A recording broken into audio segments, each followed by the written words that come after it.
Welcome to Out with Dan, the podcast that spotlights and examines the voices of LGBTQ+ authors, characters, and our allies. Together, we lift our voices and we tell our stories. I'm Dan White. Join me as I chat with this week's author.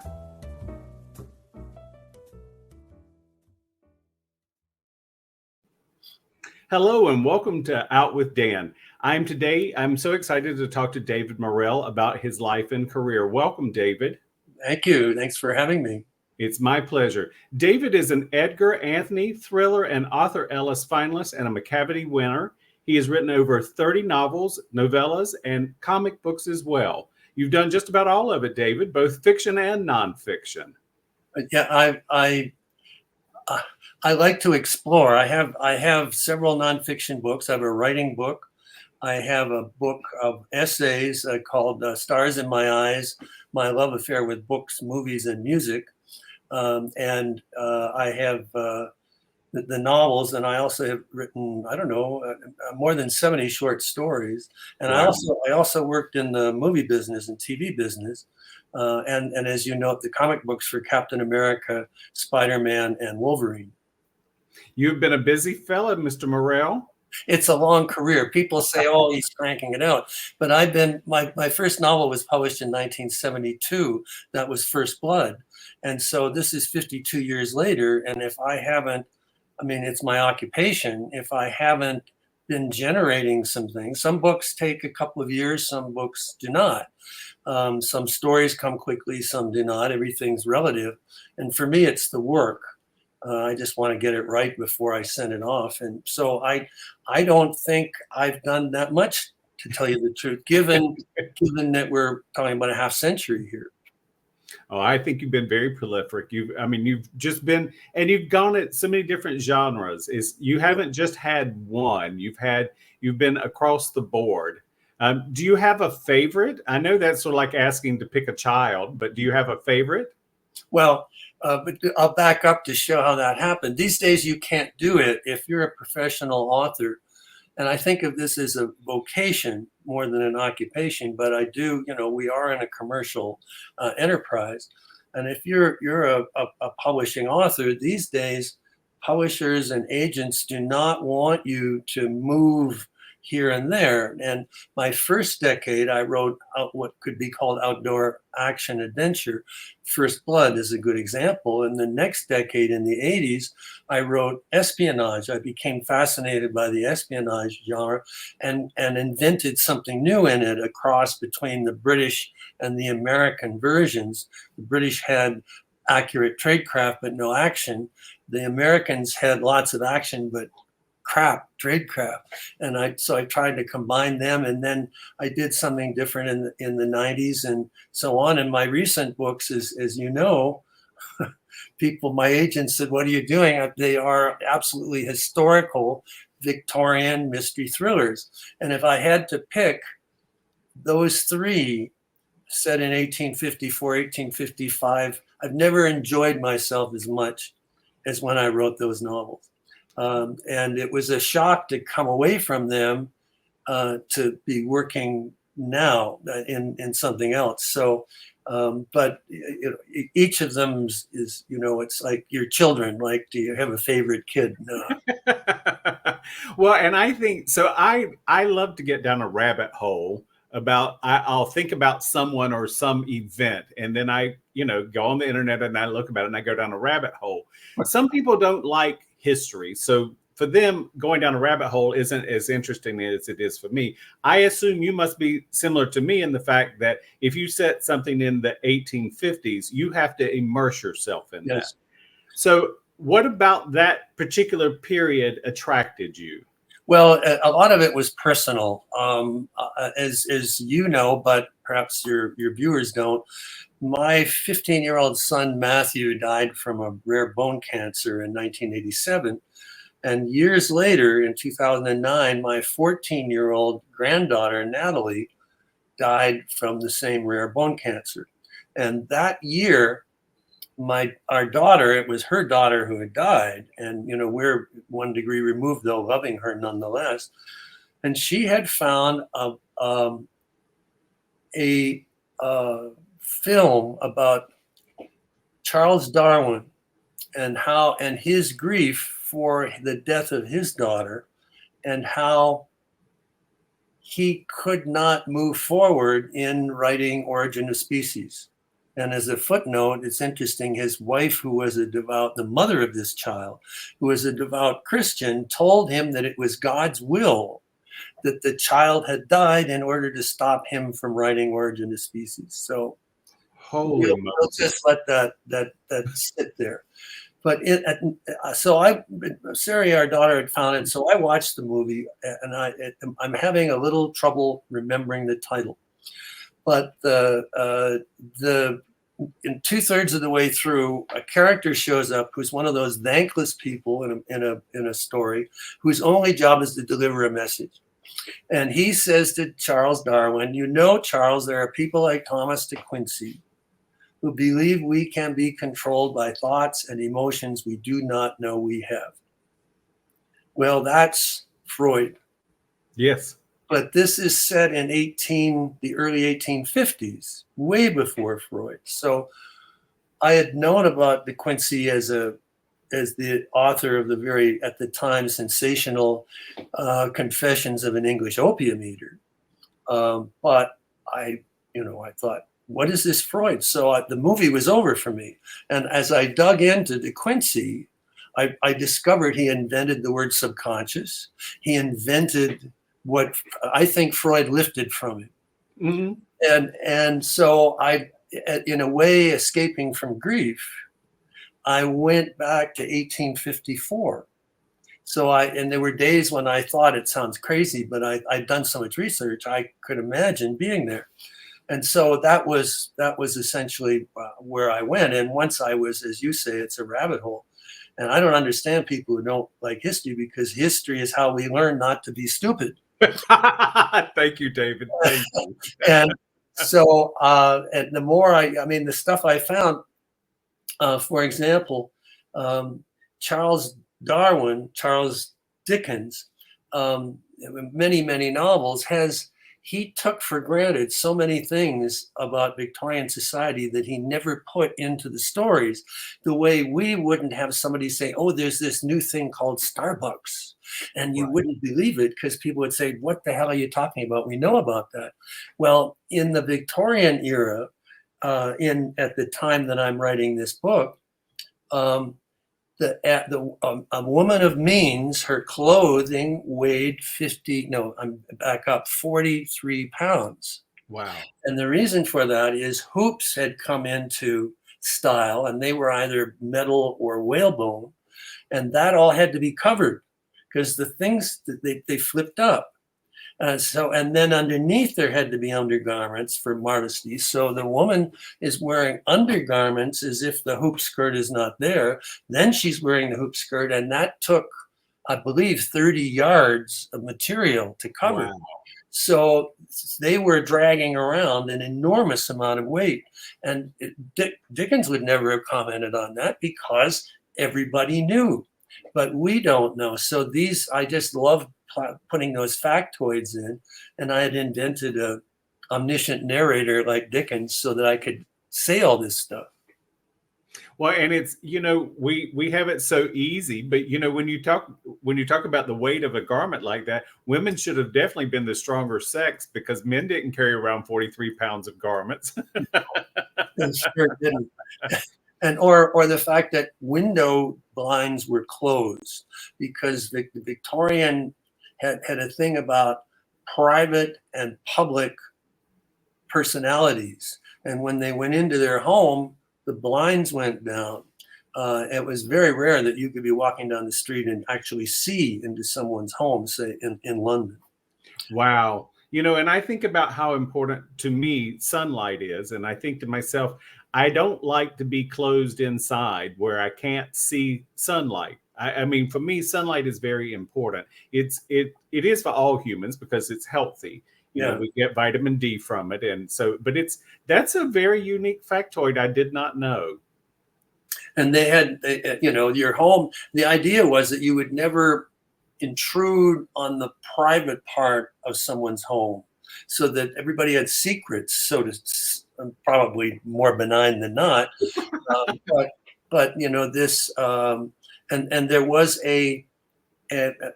what we call thrillers were called sensation novels at the time, and they tended to be exposés of the wealthy, people of means, lords perhaps, but people ran banks, people ran corporations, and you wouldn't believe the horrors that were going on behind these closed and then these terrible rich people.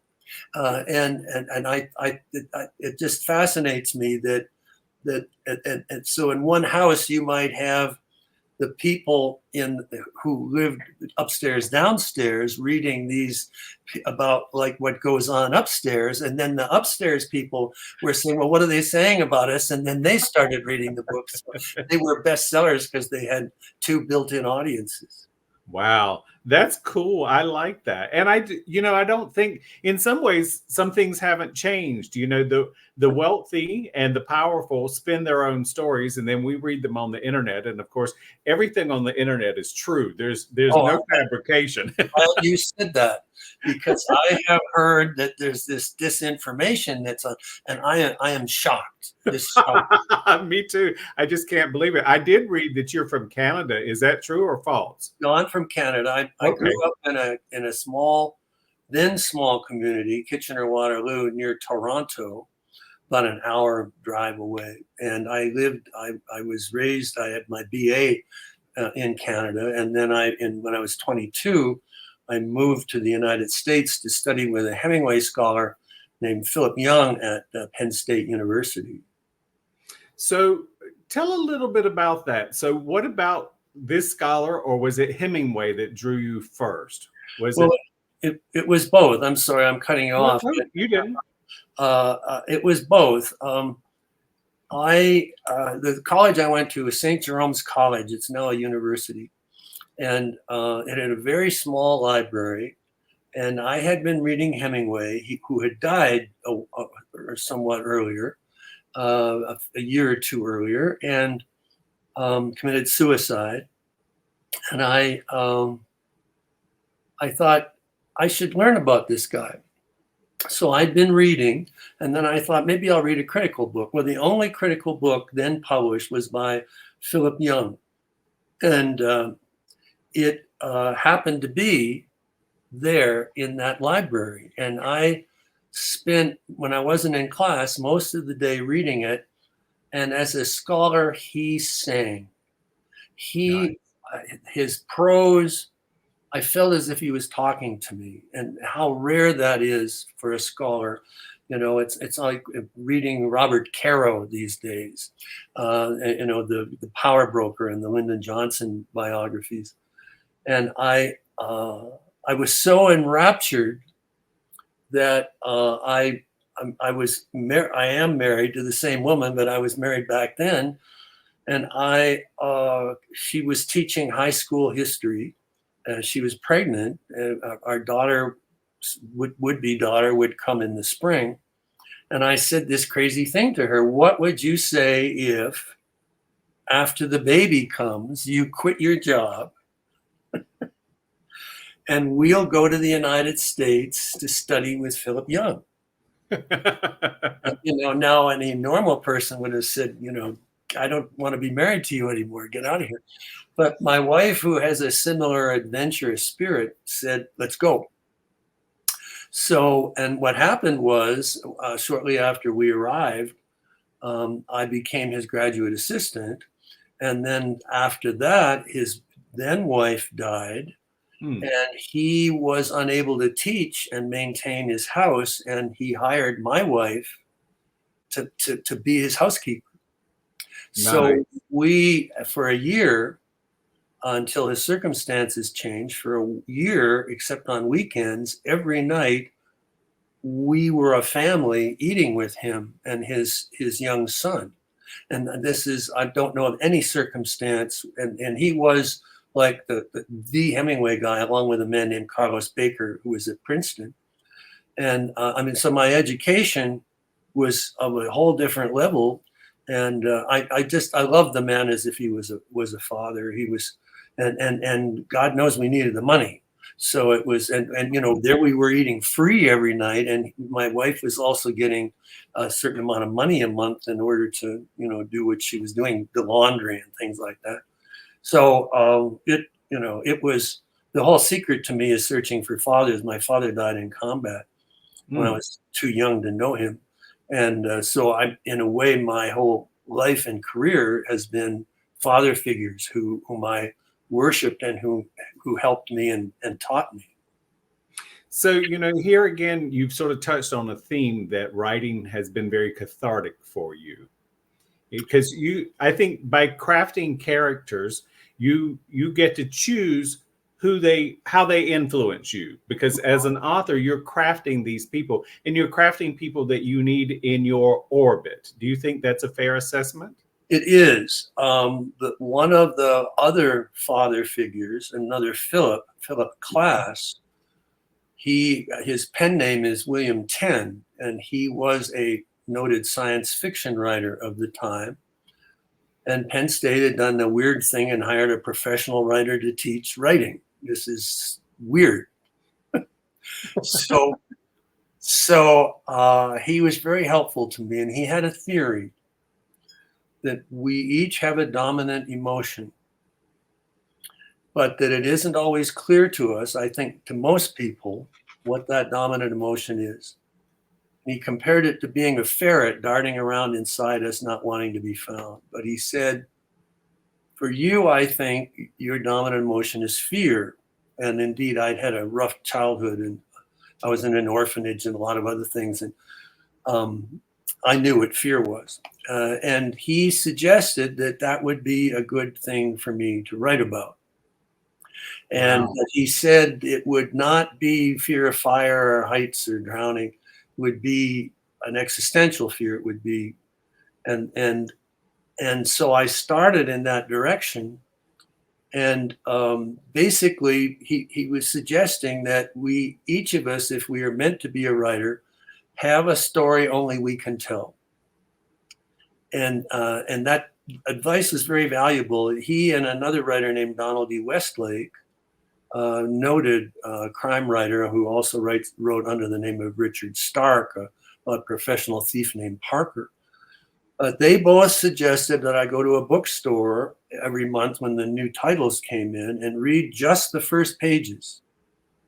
Nice. And that what I would learn is that 90% would sound the same.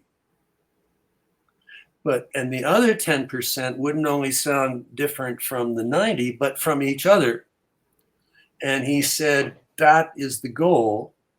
And that goes back to whatever it is in you that is clamoring to be expressed. That is such sage advice. And as someone who reads so very much, I can tell you that I get tons of books that sound alike. And you know where the story is going just because you've already read it 10 times or 5 times, or maybe even only once.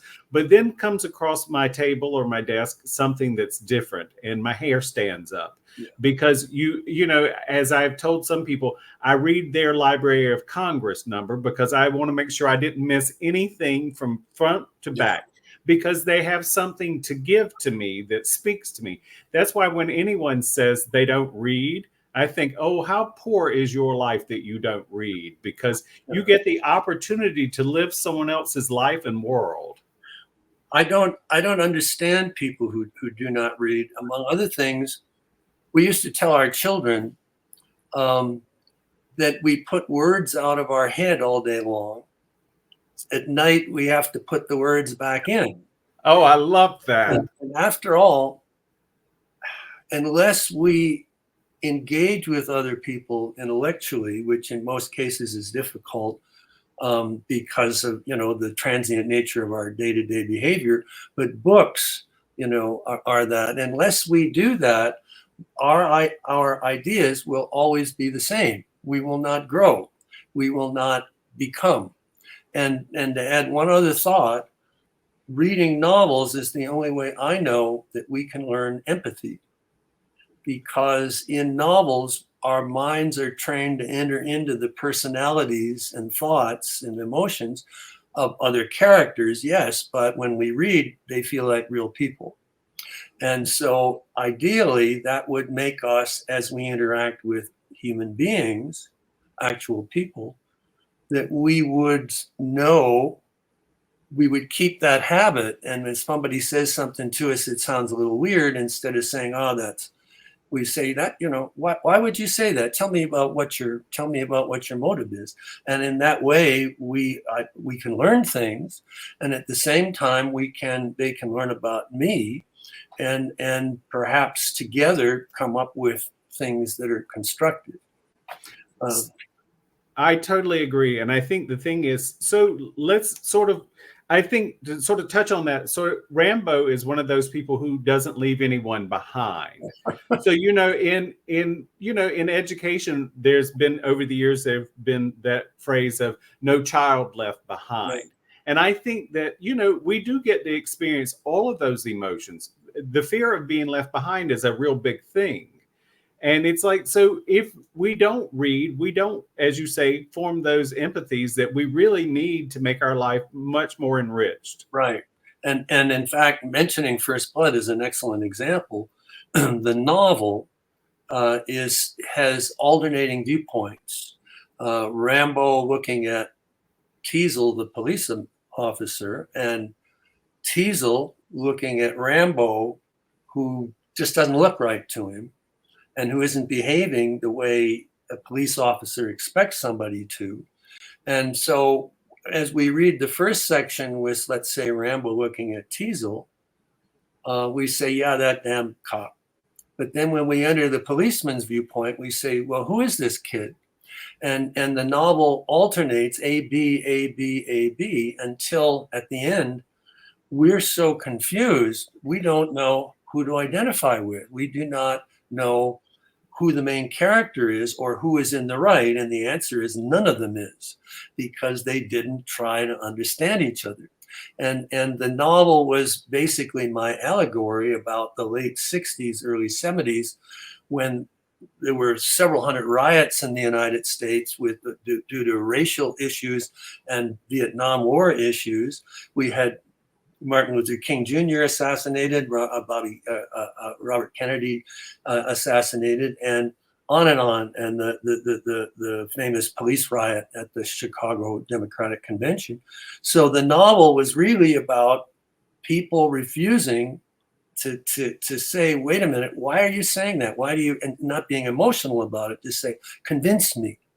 And the disasters that can conclude if we stand apart rather than try to understand. And we are at that exact same place in 2024 with this country. Yes. That's a sad commentary to say that 50 some years later, we're still doing the same stuff. Well, most people, I think, are conditioned from childhood, and the conversations their parents have, in many ways, were the replication of our parents. I had a dysfunctional childhood, so I didn't. My mother was very unhappy and very. She was determined to try to get ahead and never quite managed. But she kept saying to me, "If you work hard enough, you have a chance." And so that's my whole life has been motivation and work, that is why I am what I am. And when I speak to people, I often think I'm really speaking to their parents, and that because that was a closed circle. You know, the Jesuits. I was raised a Catholic. I'm not a practicing Catholic, but I was raised Catholic, and I was always interested in a Jesuit saying that said, "Give us a child until they're 8 or whatever the figure, and we can remotely control them for the rest of their lives." Whereas, you know, the whole idea should be to grow, to experience, to explore. And I used this phrase before, to become. And whereas a lot of people I speak to have already become, and that's it. They're not. They are what they are, and unfortunately, I've known quite a few people that peaked at age 17 and they never changed. So I want to switch gears a little bit because that's who I am. So you wrote a biography about Nelson Riddle. Why Yes. Nelson Riddle? Because I love Nelson Riddle's sound. I will be honest, I can't determine whether I like Billy May or Nelson Riddle better, because Yes. they're very, very different. But Nelson was, he was the creator of such lushness. Yeah. Was that what sparked your interest in Nelson, or was there something else? Well, it all goes back. My first choice for a career was in music. I am soundly, I use the word ironically, trained in music. Okay. When I was a teenager, I thought I would like to be an arranger or a composer, popular now. And I found an instructor who was a classical a musician and instructor.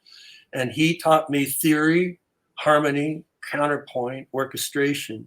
I mean, I know I can look at a chart and tell you what's going on.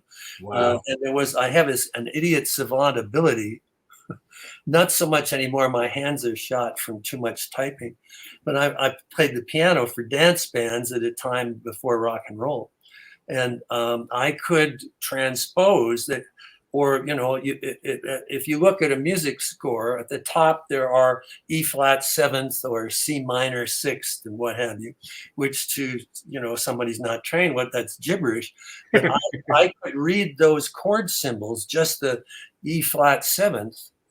I could read that in 4 sharps and 4 keys of 4 sharps and 4 flats.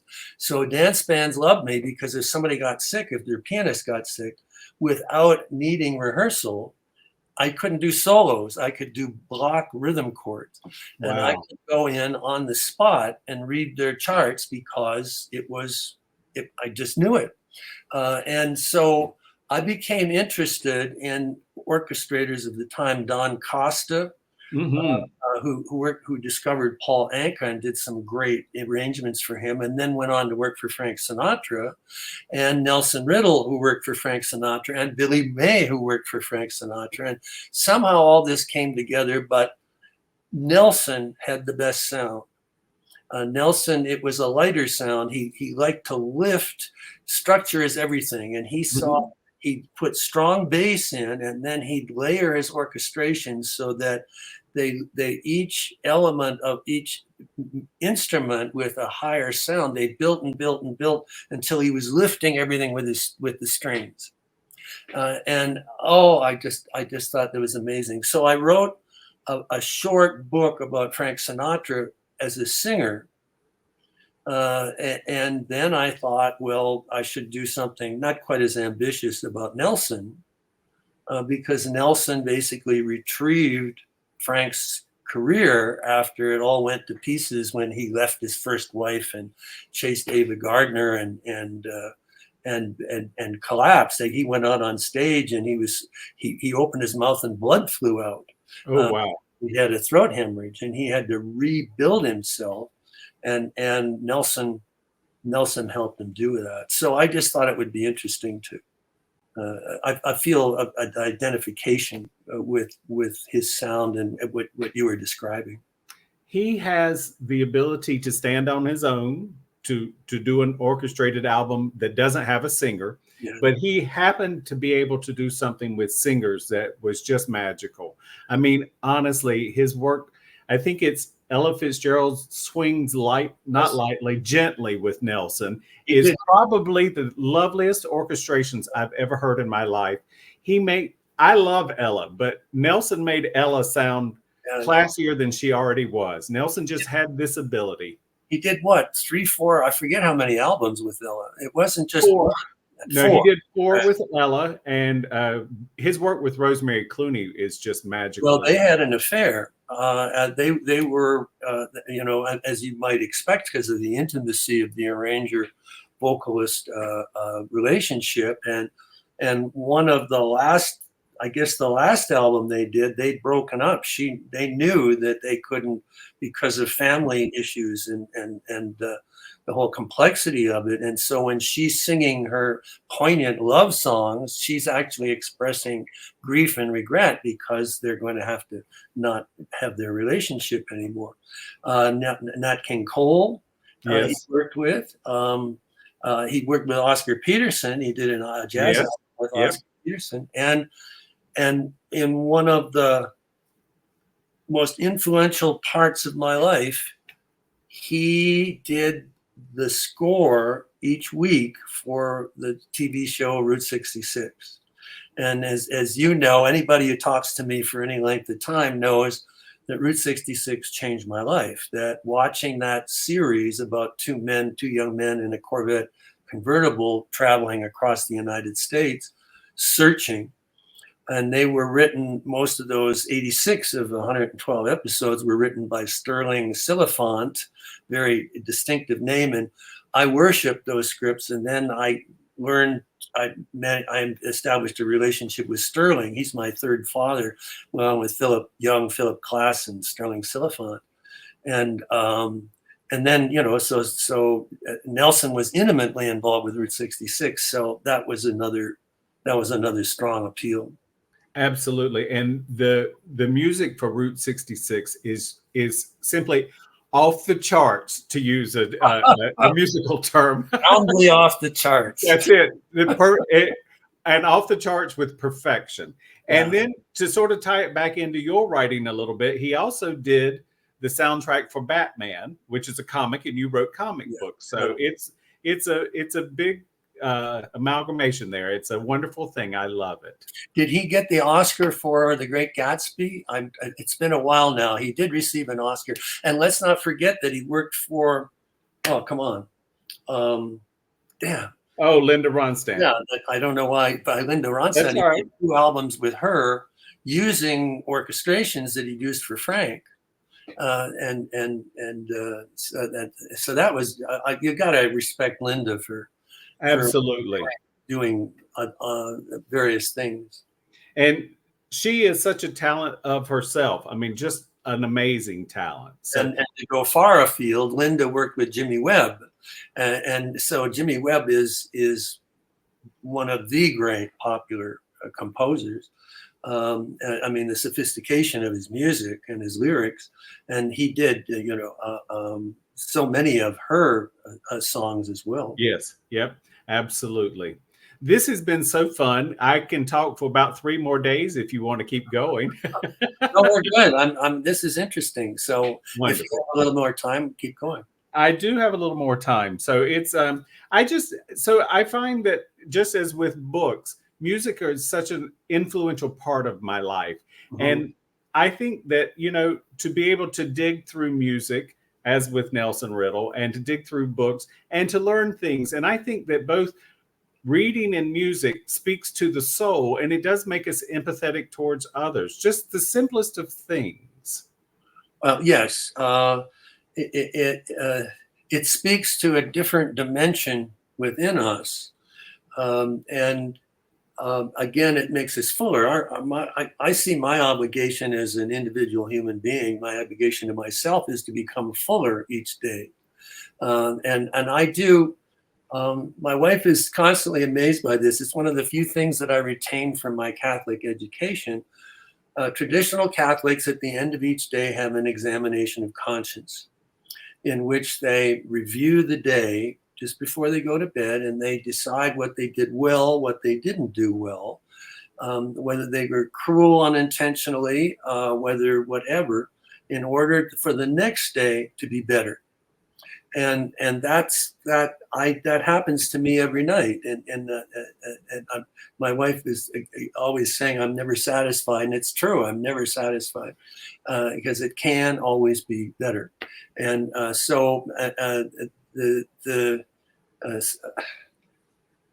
don't know. It's just an important thing for me. Well, and I think for me personally, prayer and supplication is an important part of my life. The prayer isn't, for me, it's not really to a deity or to God. It's to myself. And as you say, that self-examination of, you know what, I might have screwed this up. If I had it to play over again, how would I play it the next time? Exactly. And it's to help us grow and not to punish us. I grew up in a very restrictive Baptist religion that the evening prayer was to atone for all the things that you did wrong, because there was never anything you did right. You were always in the wrong. I have evolved from that through through going to different religious practices and reading things to realize that my contract is only with me. Yeah. It's not with anyone else. I mean, how we interact is important to me because that is how I grow. But at the same time, my prayer and supplication isn't punishment. It's a bit of praise for myself because I want to know what I did right just as much as I want to know what I might not have done right. Yes, and that, you know, we have to give ourselves sometimes credit and say, you know, I didn't do, or as they say, if we were English, right? I remember seeing Lee Child giving a compliment to somebody and saying, you know, that was not inadequate. I like that. I like that. It was not inadequate. And I mean, so there's a, you know, we don't want to be too proud of ourselves. I mean, with my books, it can always be better. And in our lives can always be better. And, you know, we have an obligation to try to, well, I feel myself, to try to improve. Otherwise, my life is stagnant. And that's, you know, that's just wrong. I read a book recently called Two Good Men, and in it, the characters both were good, but they wanted something very different. They wanted an outcome. They wanted the same outcome, but they came at it from different directions. And as we were talking about earlier, you know, the thing about this book is it kept making me think about really what do I want. You know, we look at, as with First Blood, you look at two people who have very different lives and they're headed in very different directions. And we, as a reader, we always feel like we need to identify with one of them. Yeah. But oftentimes the best question in a book is, could they both be right or can they both be wrong? Yes. And the best villains, Plato said, no one does evil intentionally. Actually, Socrates said that, but Plato is reporting what Socrates supposedly said. No one does evil intentionally. And you know, I know some pretty bad people from my point of view, but they don't think they're wrong. They believe that whatever their behavior is justified. And so the task becomes, you know, how do you, in a novel, how do you, the best villains are people who are interesting. We can say, yeah, I get that. I can see why that guy's or that woman's acting that way. And maybe we can learn from it. And Thomas de Quincey, who was the hero of my Victorian mystery thrillers, in real life said, writing about, Macbeth, said that in the best villains, there's a storm of passion in them. It might not, revenge, hatred, or what have you. And if we can understand that passion, then they become fascinating. And so the trick always in a novel is the antagonist, how to make the antagonist interesting. Yes, because the antagonist is the hero of their own story. Yes. They don't see themselves as being evil or wrong. They see themselves as being heroic, doing the right thing. Maybe what they're doing is for the right reason. It's just going at it from the wrong direction. And this goes back to what we were saying earlier. You know, if you're in a bubble, then you can't. And I'm not trying to suggest a right or left here, because everybody has a bubble. The question is to what degree they're willing to go with it, and how much they're willing to try and understand someone else's bubble. So it's you know, it's a difficult. I mean, we get the principle. It's just sometimes it's difficult to do.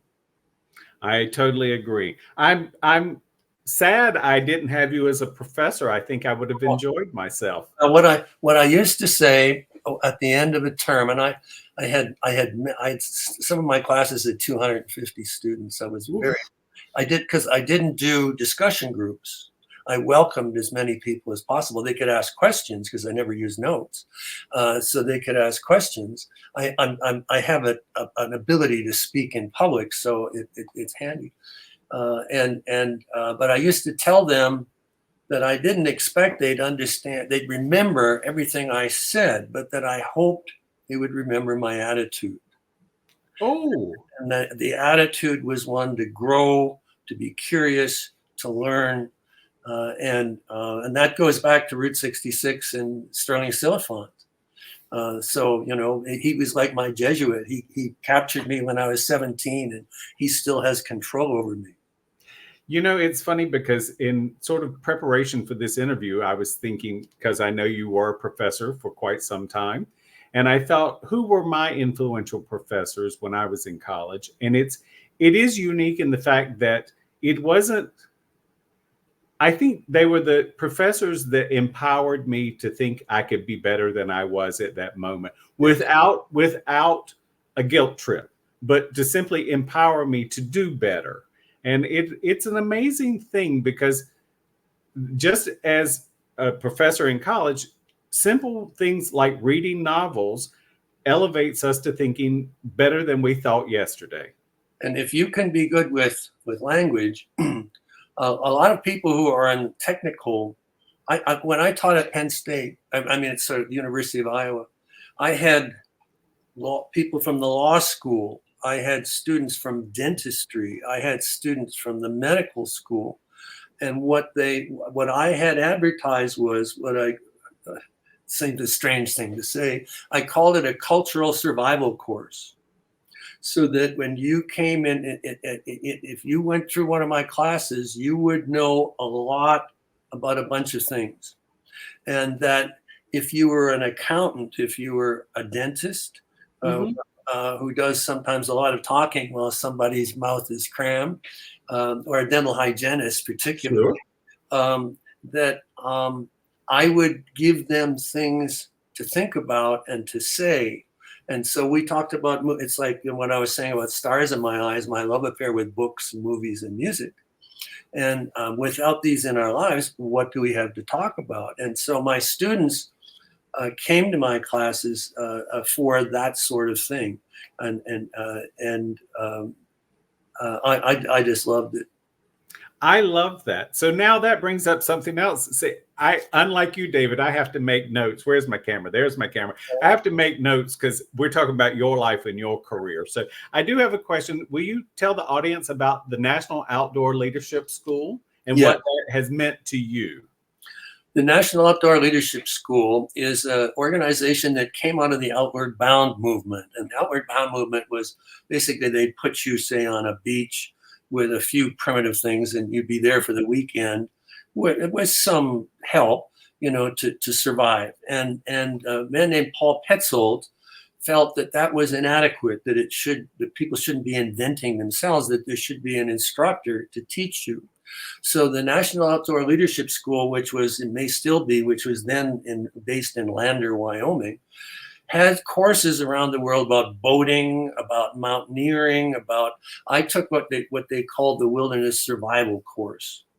And basically I lived with 30 students, carrying what we could eat on our backs, heavy 60-pound backpacks. I lost 30 pounds, and I was in the mountains for 30 days, much of it above timberline. And a blizzard struck. This was in July, but a blizzard struck. So suddenly we were learning about winter survival. I learned about self-reliance. I learned about, it was sort of like becoming Thoreau or Van Gogh in the forest, to really appreciate being in nature.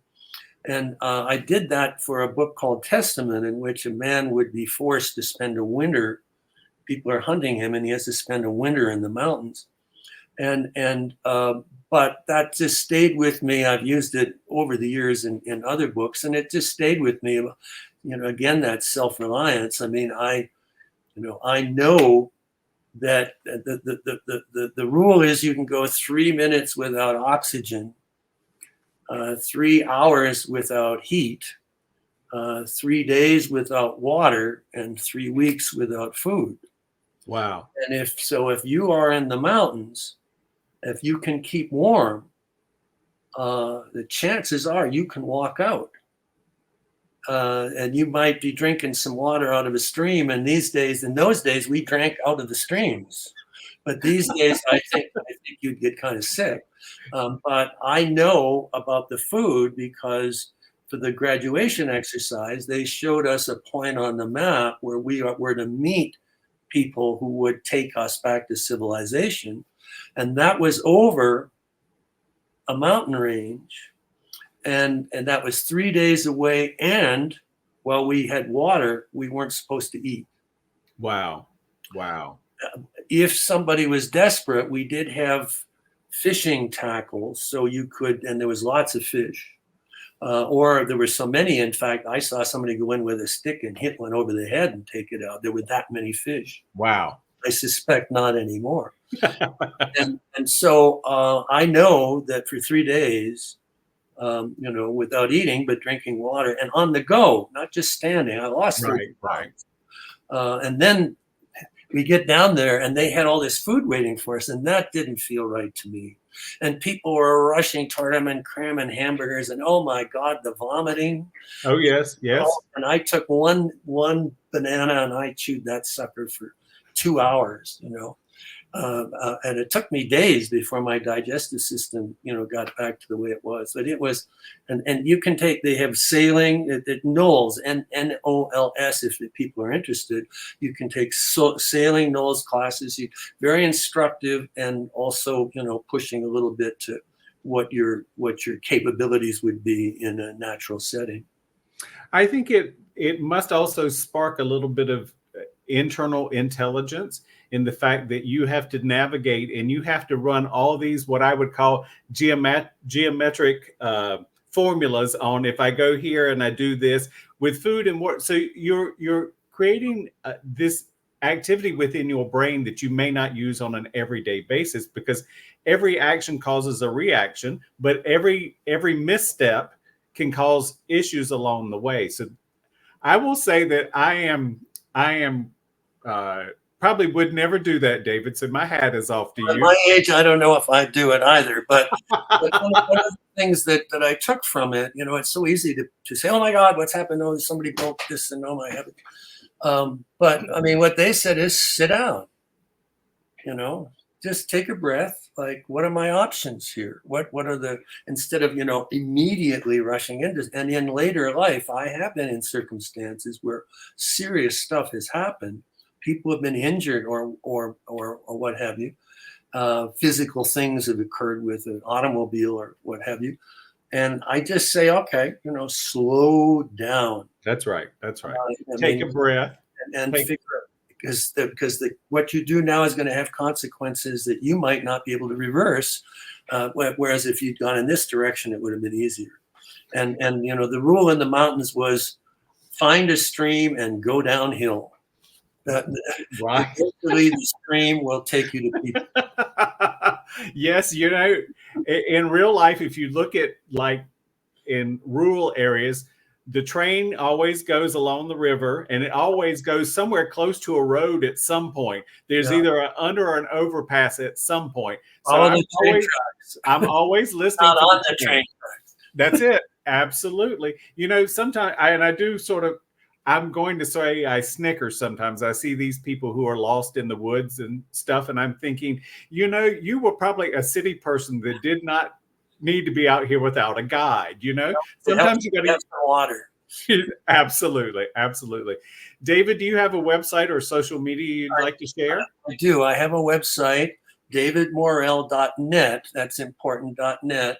My name is a photographer, davidmorrell.net, and it's like the network of readers, and there's plenty on it. It's like a magazine. There's an enormous amount of what I hope is entertaining information, and I am on social media. I'm on Twitter, and I am on Facebook, and I think of them as literary, movie, music salons. That I talk about my work a little because I want people to know what I'm doing, but mostly I want to be as if I were back in the university, talking about books, movies, and music. And today I've been doing Halloween movies. George C. Scott's 1980 movie, The Changeling, which is one of the great ghost stories. Oh, wow. Earlier I mentioned the 1944 Ray Milland The Uninvited, which is one of the great haunted house movies.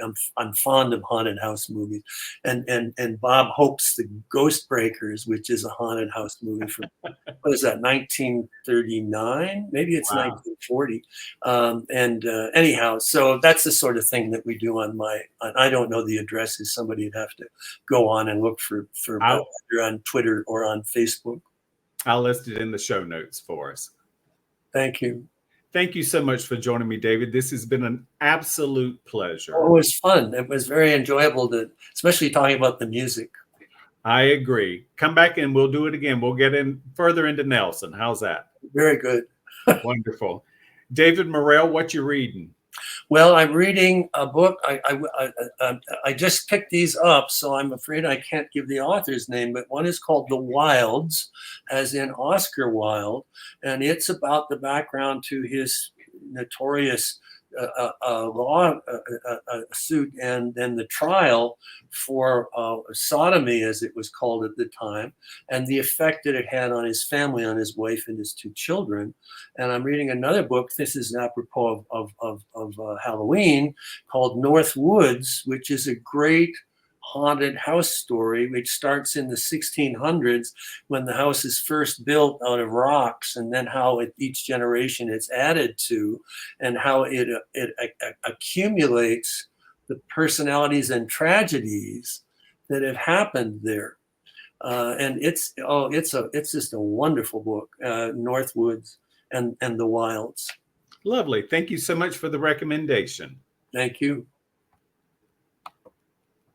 Thank you for joining me for this week's episode of Out with Dan. You can find more information about this podcast and its host at outwithdan.com, on Twitter at OutWithDan, and on Instagram and Facebook at GoOutWithDan. This podcast is hosted by Authors on the Air Global Radio Network, and the theme music is provided by bensound.com. Join us again soon for the next episode of Out with Dan.